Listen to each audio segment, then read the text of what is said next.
கவித்தமா சொன்ன மகான் பாரதிராஜா போயிட்டாரு. அதே கிராமத்து கதை விட அகாடமிக்கா சொன்ன மனுஷன். இன்னொரு பாக்யராஜ் பிறக்கிறது வாய்ப்பு. 73 பெரிய வயசு ஐயா. 73 பெரிய வயசா? என்னை விட 22 வயசு சின்ன பையன், 12 வயசு சின்ன பையன்பா. தாங்கவே முடியல. அவர் ஆத்மா சாந்தி அடையும். பெரிய ஒரு ஷாக்கிங் நியூஸ், எதிர்பார்க்கவே இல்லை. அதாவது நாங்கள்லாம் ஒன்றா சினிமாவில் சான்ஸ் தேடி சென்னைக்கு வந்தோம். அதெல்லாம் கடைசியாக நான் பாக்யராஜ் சார் கூட தீவினை புரிந்துன்னு ஒரு வெப் சீரிஸ், நானும் பாரதிராஜா சார், பாக்யராஜ் சார் எல்லாரும் இருக்கிறோம் அந்த தீவினை புரிந்து வெப் சீரிஸில். அப்போது நினச்சி பார்க்குறேன், 50 வருஷம் பழக்கம் பாக்யராஜ் சார். சடன் டெத்துங்கிறது ரொம்ப கஷ்டமாக இருக்குது.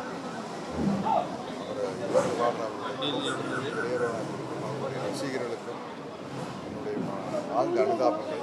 ஏன்னா ஒரு திரைக்கதை மன்னன் புகழப்பட்டவர், புரட்சித் தலைவர் எம்ஜிஆர் கலை உலக வாரிசுன்னு சொல்லப்பட்டது. அந்த மாதிரி மிகப்பெரிய புகழை பெற்றவர் பாரதிராஜ். வரவேற்க